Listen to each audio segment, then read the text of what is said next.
Freedom Gym. Clicker.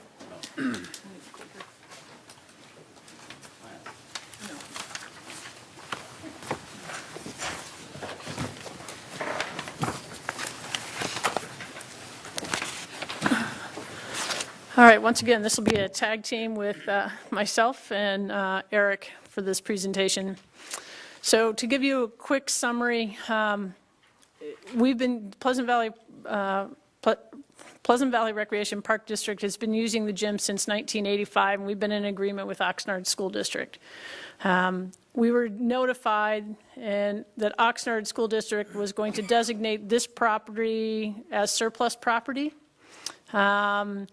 And there's about 6 or 7 other properties, so this property isn't the only one. So what we'll be doing today is district staff will be seeking direction regarding Freedom Gym options. So just kind of going through this, in March of 2018, the district was advised by the city of Camarillo, not even by Oxnard School District, that they'd be selling 15 Stearman Street, which is also known as Freedom Gym. So they had placed, Oxnard placed Measure A on June 5th, 2018 ballot for improvements and repairs to include construction of new high school. So part of this has been part of this entire process. As part of the process, the California Education Code, there was a list of requirements that they had to go through, and as you can see, as part of that process, established priority lists for surplus properties. They had to cause to have circulated throughout the attendance, make a final determination, and then forward to the district governing board to report recommending use this space for surplus. So on November 8th, Oxnard School District adopted a resolution to authorize the solicitation of proposal for sale, lease, or exchange of Freedom Gym.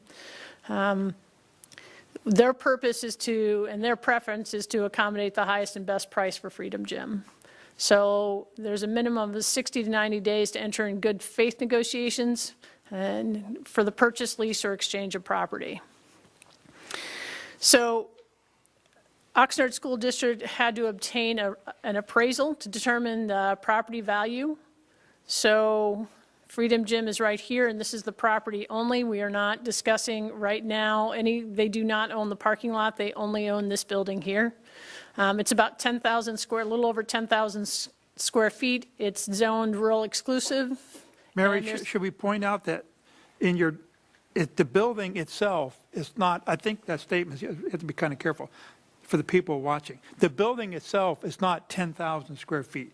The property is 10,670 square feet, but that includes that space with the trees out in front where the dirt is, correct?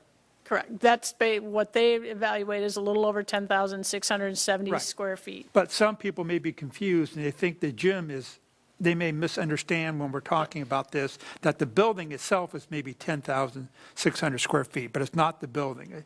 The site itself is. Correct. And the building's maybe half of that size. The building's probably more than just, it's more than half, but okay, because there's other parts of the building, but yes. Right. Okay. So the minimum price for that location is $595,000, and that's what the appraisal came back. So what we're bringing tonight is kind of going through the options. So option 1 is not to purchase, not to lease Freedom Gym, and then to try, and we'll go through these options. The second could be to lease Freedom Gym and the parking lot. Third is to purchase the gym and lease the parking lot. Look into a lease in commercial industrial space. And the fifth is to purchase a tent structure and place on district property. So we'll go through each one of those. So if the district decided to do nothing, not to purchase or to lease, we do have some capacity to move some of the programming, not all of it, meaning that we could potentially move table tennis and badminton to the community center and trying to work through when those programs would be and what would take place there. We have the potential to get into a joint use potentially with the Boys and Girls Club for gym space. However, once again, you're going to notice that it's from 8 to about 1, and it wouldn't be during the summers because they use the summer because their school's out, and that's a heavy use time for them. So there would be limits to what that would look like. It would be limits just like with the school district because their programming would come first. The bottom part of that is right now we put about 10,000 into annual maintenance for Freedom Gym, so there potentially could be, and I say potentially, could be a savings there, but depending if we get into a joint use, what that might cost, or if we have to go to someplace else. The second option is to lease Freedom Gym and parking lot and enter into an agreement with Oxnard School District for a lease. Right now, there's no current estimate because we'd have to negotiate with them. The second part of this is everything that you see here in red, that is actually owned by county airports, which is actually owned federally, which means that they have to, if we were to lease or purchase this property, we would have to get into a lease with county airports. Because county airports owns this property, which now means that potentially there would be an approximate $18,000 cost per year to rent this. And there's no guarantee. Having a conversation with the airport, they are working on a business plan, so if they wanted to rent this to somebody else, or somebody wanted to purchase it, or there was a better and higher use, then that would potentially go away. So there's no guarantee that they will do anything longer than maybe a 2-year lease on this property if we were to enter into an agreement. And Mary, just a clarification question real quick. The $18,000 estimated approximate cost annual fee to lease that's for the asphalt parking area only. Correct. There's no actual dirt or buildings associated with that, correct? That is correct. That's just the physical parking lot. Correct. Thank you. Mary, just looking at this, that's been like that for a long time, hasn't it? That parking lot's been there forever, right? That has, but my understanding, it's only been in the last 2 years that the county or airport actually had bought and owns this piece of property here. But that parking lot is not in great condition, if that's what you're asking. No, I was just wondering if we did take the gym, unless they were going to do something about it, how would they stop people from parking there? They potentially could. I mean, they could put up barriers. They could do a slew of different things so people don't park there. That would be very unfriendly, though, would it not? It would be, but they would have that potential to do that. I'm not saying that they would, but having a conversation with the airport, if we get into a lease from that, there's going to have to be another agreement to use this parking lot, is what is the initial conversations that I've had. Do we know whether or not the reason it wasn't leased before was because the exact scenario I just mentioned occurred? My understanding is because there hasn't been any formal lease or any agreement with this building, is they haven't really, those two things really haven't been associated, so there's been no lease. My understanding, anytime that somebody's going to use a federal parking lot, there's a price tag that's associated with it. I don't know that they've really looked at it until all of a sudden this has now become an issue because it needs to be a lease or purchase. And so that particular parking lot's owned by the feds? It's owned by the airport, which means that it has federal implications. Isn't that, Anthony? I don't think they own it. I don't think the feds own that. That land was all deeded over. So the land has been deeded over to the county, but they are required to, if there is a usage of it outside of basically the county's purpose or anything like that. For example, if we're using the gym and we're using that as a parking lot, it's not for their own use. They're required by law to charge for it. By which law is what I'm asking? I couldn't tell you off the top of my head. We could look into it, but that's what we were told with our conversation with the airport, is that they're required to charge a going rate for it. That's probably county, though. Wouldn't you agree? I would say that's probably a safe assumption. Let me just add on to that here, since we're talking about that. When I was involved with the ASO volunteer nonprofit organization out there at Freedom Park many moons ago, I had several discussions with the airport authority when we had tournaments going on and to open up areas for parking and stuff. And every single time they wanted to charge ASO, a nonprofit organization, money to open up those parking areas. So this is nothing like something new that just popped up. No, I was just wondering. No, I'm just saying, I mean, I spent years and years talking to those guys off and on, and they'd never allowed us to use their parking lot When for we used to free. do the fireworks there, was the city paying for parking for everyone to park there? Well, I don't know about that. Anybody remember that? I don't have an answer for that. So I don't know exactly or can speak to that particular situation, but our impression from the county in that conversation was that certain one-off events that have happened in the past may have gotten away with using certain parcels without basically notifying them. But if there were a known usage occurring, like a lease, there basically would be no way around it. Can I ask a question? Go ahead. If we were to lease that parking lot from them, I don't know what the condition of it is, but I hear it's in pretty bad shape. Would they be required to bring that up to a condition of better use, or is that, No. They'd be required to cash our check. so if it was a brand-new parking lot, perfectly paved and striped, they would, Charge more. therefore, would they, or what is My their formula for what? My how they charge understanding us? is this price that we have up there is the going rate for a parking lot and for space for parking, Irregardless of its condition. As is? regardless. Yeah, then they probably want an indemnity agreement, too. That could be valid. Okay, so the third option then would be to purchase Freedom Gym and lease the parking lot. So you're noticing the lease will come up again. Purchase price right now is $595. The additional unknown expenses is we haven't done any type of appraisal, so we don't know what kind of structural engineering, if there's any issues with any structural issues with it. The land would also need to be divided. So there is, within that piece of property, there's 2 plots, so that would have to be divided. Obviously, the current yearly maintenance cost, if we purchase it, would go up exponentially. And it is unclear if we would be responsible for ADA upgrades upon purchase. So being that we're purchasing a building and does not have ADA, we potentially could be responsible for that. So there's another cost to do that as well. So you'll see that cost not only goes from $595, but there's asbestos and there's other things at that building that we would then have to take care of. So that price could jump to purchase price plus $1 million plus to take care of it and to get it up to any type of standards.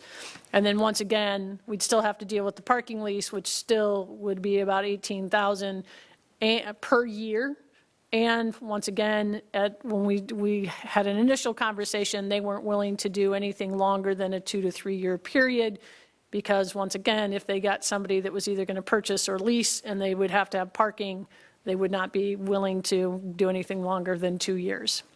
And the fact that they don't want to bring that parking area up to where it should be use-wise tells me that they have some maybe not so long distance plans for that area. Also given the fact they just most recently bought it. Correct. So the fourth option, I'm sorry, Mayor, could I Yep. ask a question about that? Absolutely. As far as the gym, leasing the gym from the school district, if they were to offer that to us, is there a same type of formula that they're required to go by per square foot, or are they at free rein to whatever the going market would bear, or how does that go? for the parking or for the For lease? the gym itself from the school district? So that would be one of the things that we'd have to go into negotiations to figure out what that would look like and to figure out what a lease would look like if we were going to lease it. But they don't have some statute that requires them to charge certain, like the parking lot, a certain square foot. I haven't seen it, but we'd have to dig a little bit more if we're going to go down that direction. So that number's, we don't know what that number would be. I don't. And right now, just to remind me, what are we paying on the lease right now? Nothing. Okay. Nothing. Can we renew that lease? So Well, Everybody wants that lease. yeah, well, they have an ulterior motive, is they want to build that new administration building that's going to cost $20 to $30 million. So, they're pushing property. So If they want to lease it to us, I'm sure they'd get a pretty penny for it, so. Well, theoretically, we only need to have it for maybe 3 years. If everything goes right as far as our gymnasium and so forth goes, we don't necessarily have to look so long-term. Of course, that's a little bit of a crapshoot, but A huge crapshoot. it, I mean, it's obvious that the airport authority has bigger plans. it's You obvious. know, there's properties next to it. It's also obvious that the school district wants cash because, you know, they're building Yep. a big building. But if we were only going to be paying for 2 or 3 years, it might not be so unreasonable in order to meet a very present need. It all depends on what the lease was, yeah. I think there's two big factors with that, and one of the factors is depending on what the lease is. The other big factor is depending on how far down the road the airport would lease us that parking lot. Because what you'd hate to see is we get into a 3-year lease with Oxnard School District, and then all of a sudden, there's a higher and better use for the parking lot, and now you have no parking and no place for anybody to park, and then But that would all have to be done at the same time. not necessarily, because we're dealing with two separate agencies. I know, but Well, buddy, they've already told us, the airport authority has already told our staff, they will not do any lease more than 2 years. So Well, then we're that's what locked, you would have. we're limited to 2-year lease on the parking lot as the best option Okay. potential there. that's what you would have. But then 2 years isn't going to cover us. Is that what you said? I thought you said 2 to 3. We'd have to go back. Their initial conversation was 2 to 3 years, but we'd have to go back, and then we'd actually have to, and I don't know if anything's changed since the initial conversation, so. Because obviously we'd want matching leases so that we don't end up with a gym and no parking or a parking, no gym. Correct. So. Correct. So the fourth option is lease a commercial or industrial space. And so we based it about on approximately 10,000 square feet. And so looking at that, just getting some numbers, it's about 8,000 to 10,000 per month. We would likely require a conditional use permit because typically, once again, those uses and parking and how much space are tied together. Some other potential issues is you have a 50-foot clear span. So if you're not familiar with that, what that means is you've got poles that are structurally that are there to help hold the building up. And so most of those poles are within about a 50-foot space. And if you're trying to play basketball or one of those, you now can't do it because of the fact of where the poles are. I mean, it could be a new BMX sport or an extreme sport, but I wouldn't recommend it. And then there'd be parking constraints as well, just due to the fact that most of your commercial spaces are only about 15 per, or industrial. So the estimated, and on top of that, then you're looking at staffing, because right now at Freedom, we typically will unlock it, then lock it when user groups are done. If we're in an industrial space, that's probably not something we're going to be able to do, so now we'd probably have another $50,000 cost for part-time staffing to be there throughout when that facility was open. So the fifth option is to purchase a tent structure and place it on the district property. And I'm going to have Eric actually kind of go through this a little bit more, as I've asked him to kind of take the lead on this portion of it.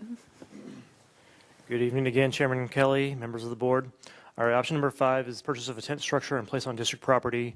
Initial research, we found a couple tent options that vary in price. This one we're looking at in this example is 49 feet wide by 115 feet long, as well as 24 foot high. These are outside measurements.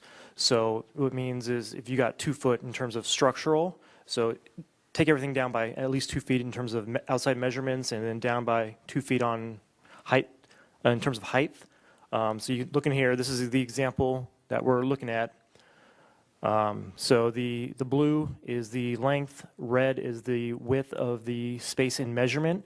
The green dotted outline would be this tent structure in question in terms of the footprint on the community center facility. Back way, yep.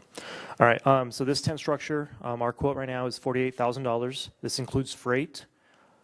Also knowing that we would have ball sports and other type of programming in there, we would need some type of sport courting system. So our estimate right there is $15,000 for that one. And we're still going through a lot of the research on all of these items, but fans and lighting, because summertime it will get warm, evening time it will get dark, so making sure we account for those items, as well as the basketball standards, should that be a direction as well. Now, in terms of facility improvements, currently we have a few spaces with trees and grass. We have lighting. We have benches. We also would need, if you see here, we'd also need to remove the fitness equipment, remove the DG, push the gate out past the extended green right there. So all these facility improvements would cost around $30,000. A question on your existing cost estimate. I see that picture of the tent, and I see you're going to purchase it for $48,000, whatever it is, with shipping. What about the installation and putting that thing up? I mean, when I look at that structure, that's not a tent pole little backyard thingy. Can our staff do that, or do we have to pay someone to do that? Let's take. I'm trying to figure out how to answer that, Director. If we take the current workload out of the picture, it would take 4 staff an entire week to put it up, using only ropes, some minor power tools, as well as a scissor lift. So I can attest to that because I've put these up myself for many years. okay, so you're thinking our staff can handle that over a period of time? Yes. Thank you. I'm sorry, I know this question was asked when we discussed this before, but I don't remember what the dimensions of a basketball court are. So pro and college, 94 feet, 94 by 50. High school's 84 by 50. So this, yes, the answer, or to follow on answer, is this would be smaller than the high school or pro college needs. We are also not catering currently to high school or pro college needs. So the idea is we would have this space and facility to accommodate our current programming levels. I understood that one of the reasons why the industrial building was not considered a good option was because the structural poles were, I thought I heard 50 feet apart, and this is 49 feet. Am I missing something there? To clarify that one, Director, so if you're looking at one pole and then another, these would be 49 feet apart. Yeah. In terms of the industrial or commercial space, you would also have a third or more to help hold the structural level of the roof and all the other support elements. This one, since you have no real weight bearing down directly on the top, you wouldn't need the middle support columns. So this is called a clear span, so you have the entire open area in between. I think to clarify this for the public, when your previous slide was up there, when you were referring, if you go back to the previous slide, referring option to 4. industrial, and you're talking about that 50-foot clear span would be a challenge. The basketball court, in theory, is 50 feet wide, in theory, or a little bit less, whatever. But you're not saying industrial has 50-foot clearance available. You're saying it may be 15 or 20 feet. Correct. Every 15 or 20 feet. Okay. In industrial space. That's not, what he should have had up there was, we need 50 feet, but everything out there in the marketplace has a pole every 15 or 20 feet. So there's nowhere to, you can't put a basketball court. I read that slide as 50 feet apart. Okay. I just want to clarify that for people watching on the public. Thank Correct. you. That's what we would need. Finding that specific need is a challenge right now. Okay. Oops. I have a question. Go back to the tent. How far would that extend above our current building? I know it probably, I'm assuming it's somewhere between the auditorium and the classrooms. Am I correct? That would be correct. And currently Monte Vista, and if we're looking at a direct comparison and what we currently program as well. No, I want to know what it looks like from the outside. So if it, How far is it going to stick up? how high? How the tent Oh, goes? from the floor to the top of the tent would be 24 feet. Bob, what's the roof? I would say it's going to be about 7 feet, maybe. If that, 7 feet above the classrooms above or above the auditorium? the classrooms. If 7 feet, probably a little lower, Okay, that's what I want to know. because the sides aren't 24. The sides are 22, I believe. I don't remember the size. But the crest, the very crest of the Yeah, the crest. tent would be maybe 7, 8 feet above Yes, the classrooms, but still lower than the auditorium. yes. That's what I want to know. Thank you. This is a fairly nondescript building. I've been doing some research lately on this, and I have found a lot nicer looking buildings than this one. But I'm sure a lot went into the analysis cost, and is this one more on the cheaper side?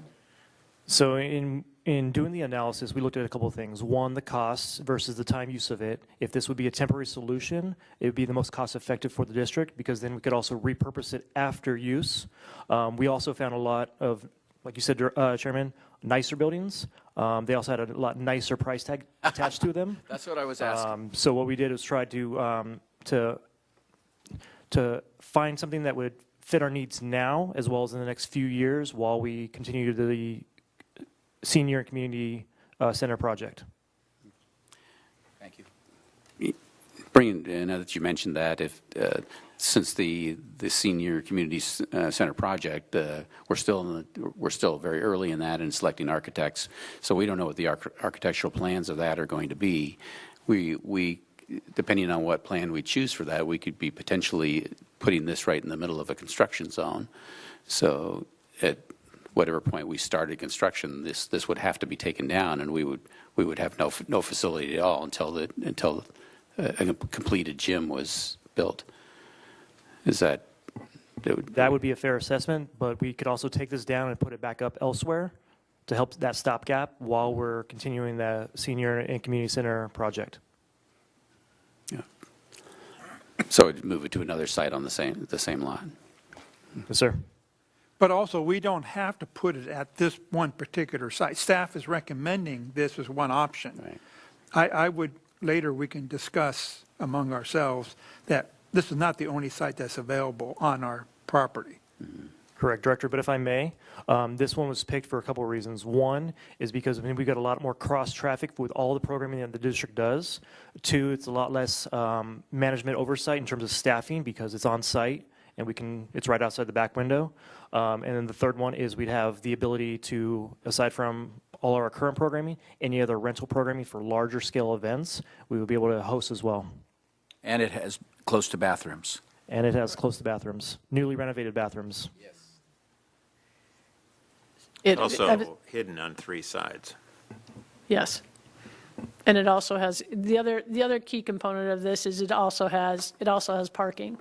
So if you're continuing having, usage or like even out at Freedom, you've got to have parking as well. And so this is another key component that this site has parking to be able to facilitate.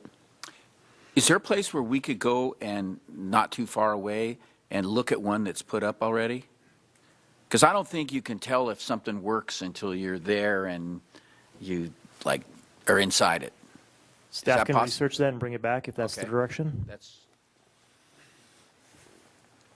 Eric, how long does what's the lifespan of that particular one?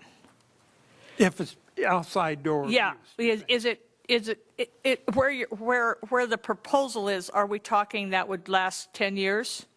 Is that, I'd be comfortable saying 10 years. Now, in talking to the rep for this specific company and this specific tent, now again, staff will continue to do research if this is the direction. But these Right. The reinforced arches are perfect for areas where weather conditions are expected to be extreme, which Camarillo isn't. Santa Ana's are extreme? Yes, or the installation is for longer than usual use. Now, both of those criteria could fit for what we're looking at in terms of longer than expected use. So this specific double arch truss system is designed for extended periods. Which translates into how many years? 24 months, 48 months? Help me, please. longer than that. 10 years? Was that? 10 years? I would be comfortable with 10 years. Okay. I will bring Okay. back No, that for the. that's fine. I take it you have seen these and you've utilized them, so I'm taking your word. Eric, have you looked out at the airport recently and see what they're building out there? I have not, Chairman. Is anyone else?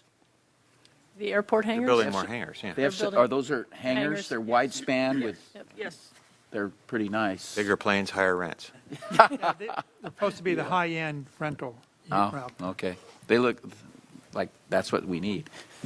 But, Maybe we could see if we could rent them. No. yeah. I'd like to ask about the flooring.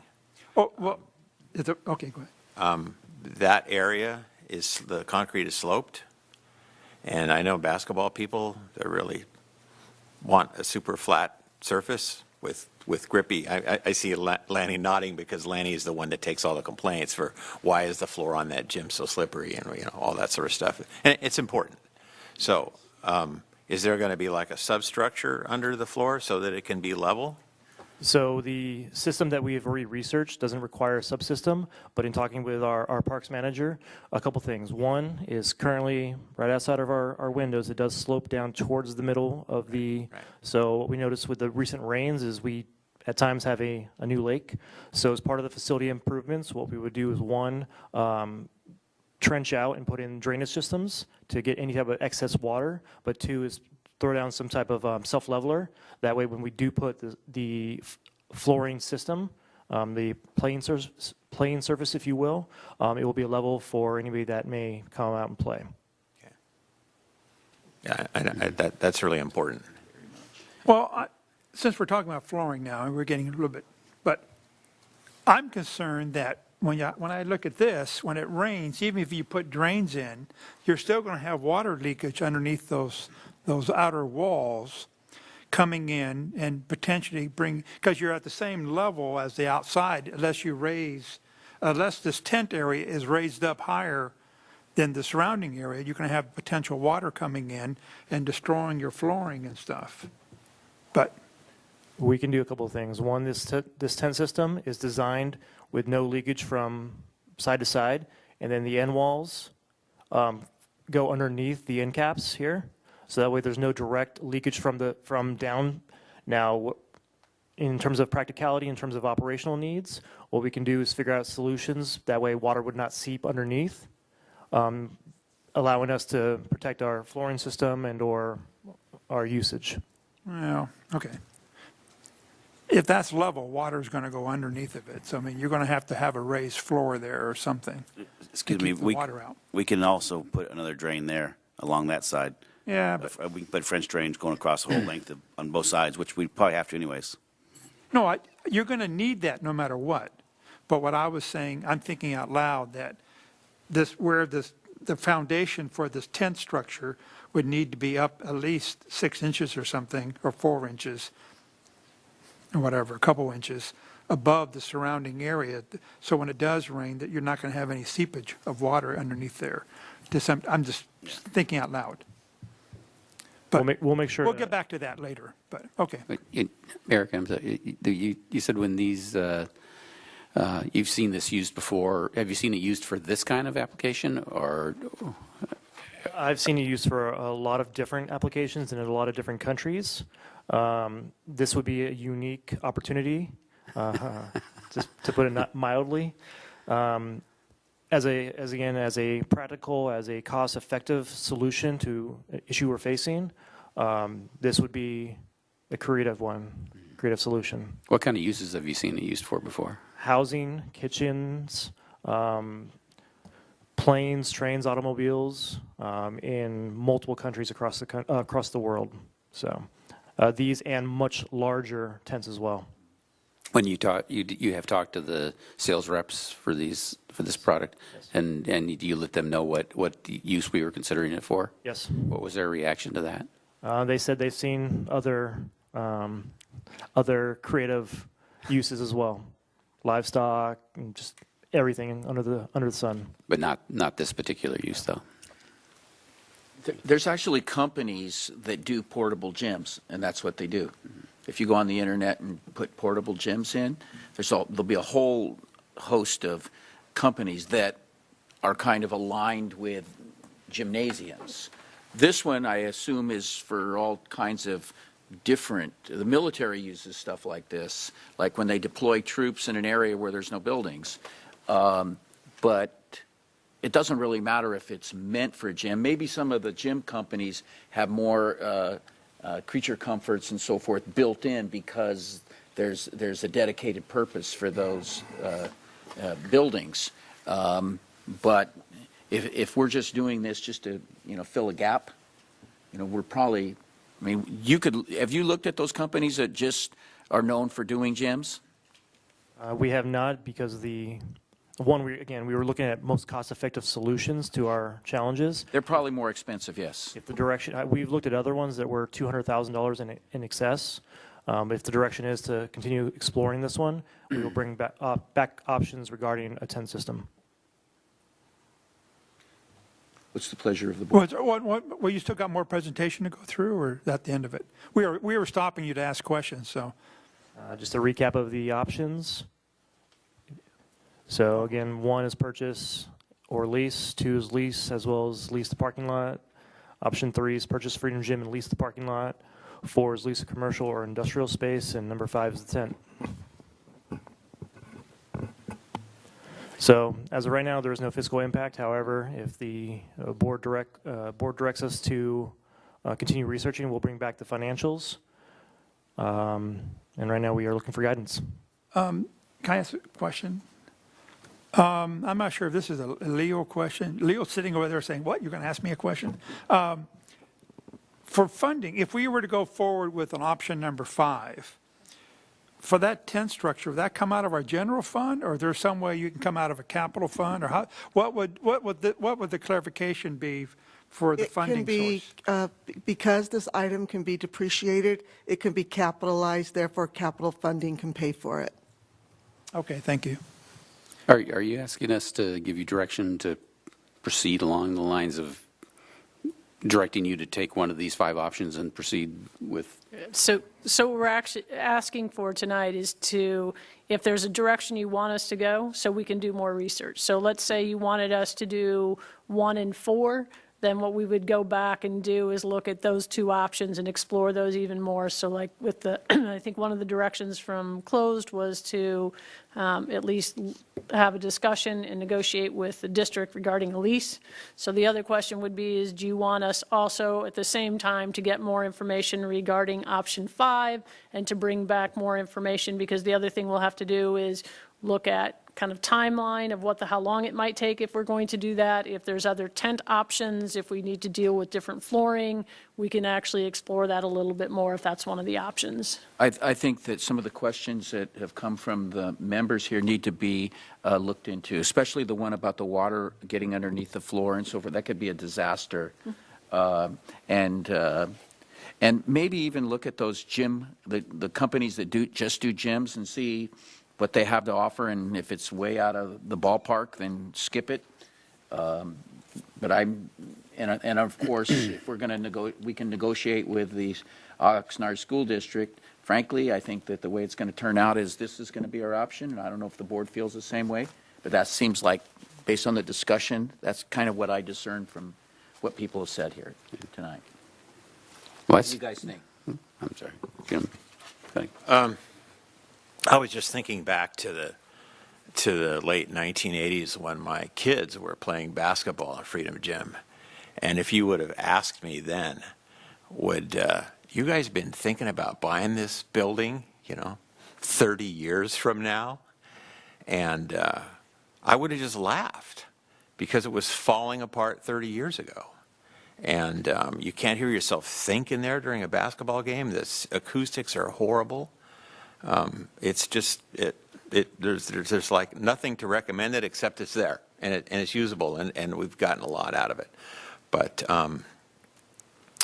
it's pretty clear to me that Oxnard Union wants a lot of cash. They need to sell properties to finance their new project. They're not going to be interested in any attractive lease, certainly not on the short term that we would need to have based on the parking restrictions and the potential to do something else. So while it's doesn't cost anything to ask, and I believe staff should keep talking to them. It's probably likely that we need to find an alternative. And in just the conversations that we've had and the research that's already been done, I see the potential for a 10-year solution here that really could work well for the community. To have that on our own property where we already have parking, we already have staff, we already have maintenance. I mean, we can program it so much more by having it central. I mean, there's a lot of upside, and it also takes the pressure off to build such a large facility in the senior center expansion right away. It takes that pressure off because we're able to sustain the programs that we have now and actually do some expanding. So I think that has a lot of potential. So my direction to staff would be to continue talking to the school district and see what the level of interest is. But there was no way I would consider anything near $600,000 for this building as a prudent investment. And because the truth is it needs to be torn down and start over. We are going to have to do the bathrooms ADA. The walls are literally falling down. I mean, at some point it's going to require a start over. And it's really in a bad location for that. For us. Having it central to the community is much more convenient for the community and much more cost effective for us. I've leased a bunch of industrial buildings, and the poles are everywhere. The tilt-up design that those things are made just not compatible with a basketball. So that's not an option, in addition to being way too expensive. So I'm glad you had this experience. It's amazing what in our previous lives, things we run across that come in handy lately, and I see it has a lot of potential, a lot of little tricky things to work out. But we do have some time, and I suspect this can happen pretty fast once the staff time becomes available. And so I think we're headed in the right direction here, and I'm supportive with the staff continuing to do what they do and identifying the options. So. Doctor? Yeah. Well, to me, it looks to me like that. This is a reasonable fallback option. I think our ideal option, if it could possibly work out, would be to stick with Freedom Gym as long as we can use it. If we could somehow stretch that out until we can complete the community center project. I have just some concerns about we're in a sense forging some new territory here. We're talking about building it on putting it up on a site where we're going to do construction. We don't know if we're going to have to take it all down and move it to a whole other site after we've put subflooring in and drains and all kinds of things to make it work, and then we're going to have to redo that again if we have to move it.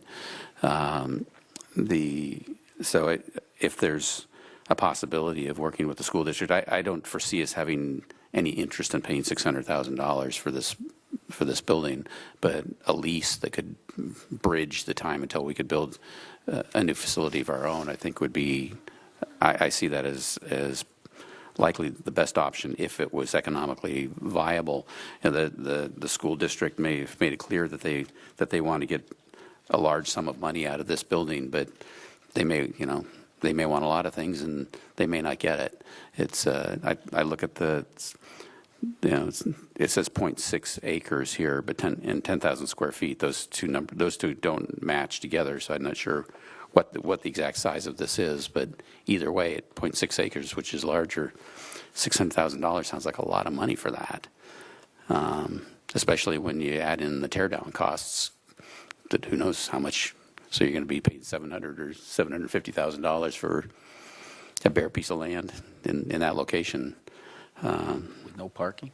With no parking, yeah. I mean, they may want that, and maybe they'll get it, but it seems like a surprising number to me, and they may come around to wanting to consider other options if they can't sell it for the price that they want. The other thing is that I don't know if we've explored any possibilities of any agreements with the county that might be able to avoid the cost of the parking lot or reduce cost. I don't know if we need to contact Kelly Long and not Kathy Long and explore that if there's any possibilities that we could get reduced costs for leasing the parking lot. It doesn't hurt to ask that either. So I might like that in the exploration of potentially leasing the basketball gym to explore other possibilities as to whether they could consider it a donation or whether just consideration of the poor condition of the parking lot, whether it might be leasable at a lower cost. So I think we ought to look into that too and see what's the least possible price we could pay for continuing to use the gym rather than putting the cost. The cost of this is not totally inexpensive. It's $108,000, adding up all of those, the purchase price, and does the $48,000 includes the taxes and everything? That's Taxes and freight. okay. Yeah, so I would kind of go along with what I think everybody is saying is to still talk with the Oxnard Union High School District, if no one, whatever, to see if we can use the existing gym out there on at least a short-term basis for some minimal amount of fee. And then even follow that up with, even if someone buys it, they may have a 6-month or a year period before they can tear it down or do something with it, with their permits and issues, even if someone does buy it. And then, potentially even talk with them if we can continue using it for a minimal amount of money for a short period of time.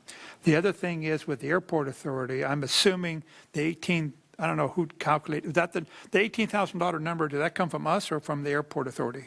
Airport, it was based on the $1.69, it was airport. Okay, I would also recommend our staff follow up with the airport authority because we don't need that entire parking lot. All we need is just a small section of that parking lot. I'm not sure if that figure, I'm assuming that figure included the entire strip of the parking lot there.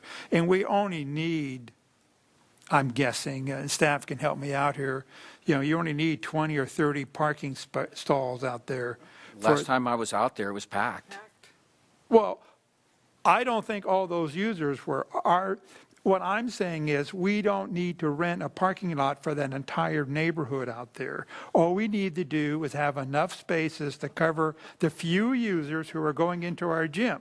And if we have 18 people in the gym, then we only need 18 parking spaces. We don't need 100 parking spaces You out have there. been appointed as honorary traffic traffic cop, counter of people. and you will or be whatever. throwing all those people All off I'm of the saying lot. is, I'm asking staff when they're looking at that parking structure with the county I'm assuming our staff has some type of rough estimate of how many our head count is out there in the gym and using that number to go back to the county, and we can just reserve a small portion of the parking lot, of the parking spaces. We don't need that entire parking lot to handle the overflow from the theater and all the schools and everybody else out there.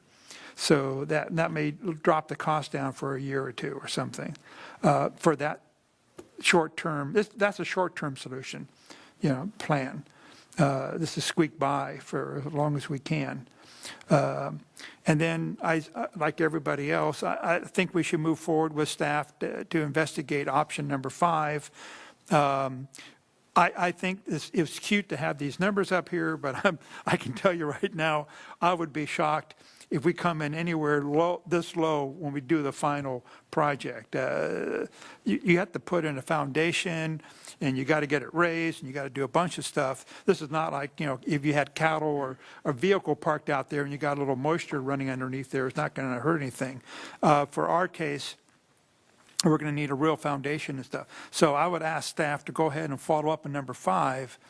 And with the expectations, my expectations are it's probably going to cost at least twice this when we get done with it, if we do move forward with option number 5. But that includes a real foundation and stuff. And look at other parts of our campus out there at the community center, maybe somewhere out there in the parking lot or next to the school, or something else, some other place of grass or something that we can maybe put down some DG temporarily or something to raise it up, and then put some DG, decomposed granite, on one portion of our grass or something as a temporary effort, then build the foundation on that. as a temporary issue. So explore some of those options and come back. Thank you. I think we should move forward with negotiations with the school district to continue the current situation. I'm really concerned right now that the minute that they get something from us indicating we might be interested, that immediately we're going to see a bill, and we're going to see a bill from the airport wanting their rent. And that's my biggest concern. And that's why I think that we need to have staff move forward and really look at 5, and we can look at placement of it or whatever. But I'm sorry, my backyard's not big enough. But right now it's a pond. But I'm very concerned. I'm not concerned about the location that you're looking at, Eric. I like that location very much. But I'm really concerned about what the school district and the port or the airport authority is going to get a wild hair and, oh, we've got some extra money hanging out here we need to be collecting. So that's my biggest concern, because the school district is looking for bucks. And it's been a year since they decided to go to declare this surplus or to discuss it. And they want that new administration building now, so.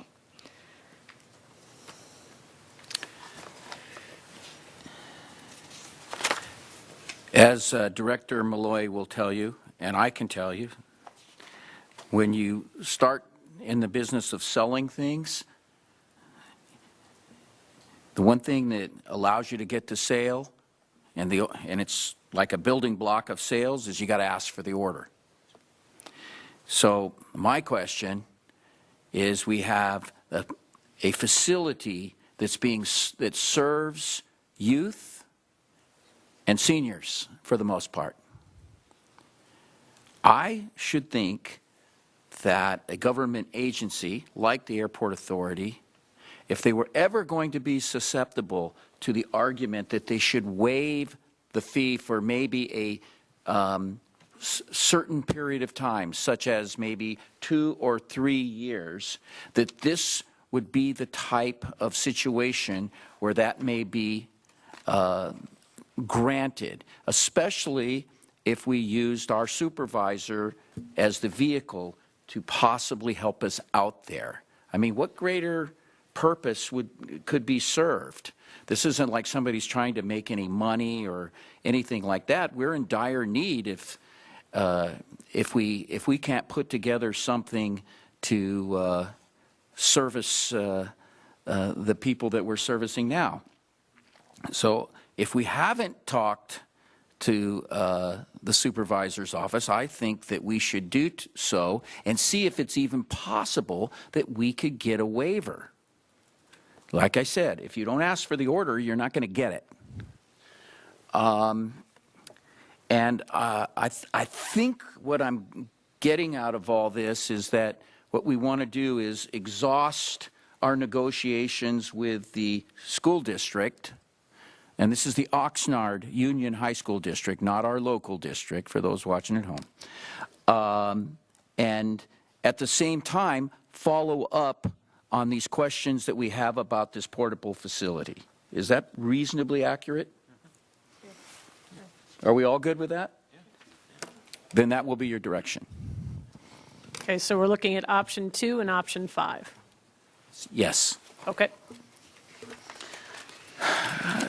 D, Bob, could we take a break? Oh, absolutely. I was going to do that anyway. 2.5 hours. 5 minutes. Here, so.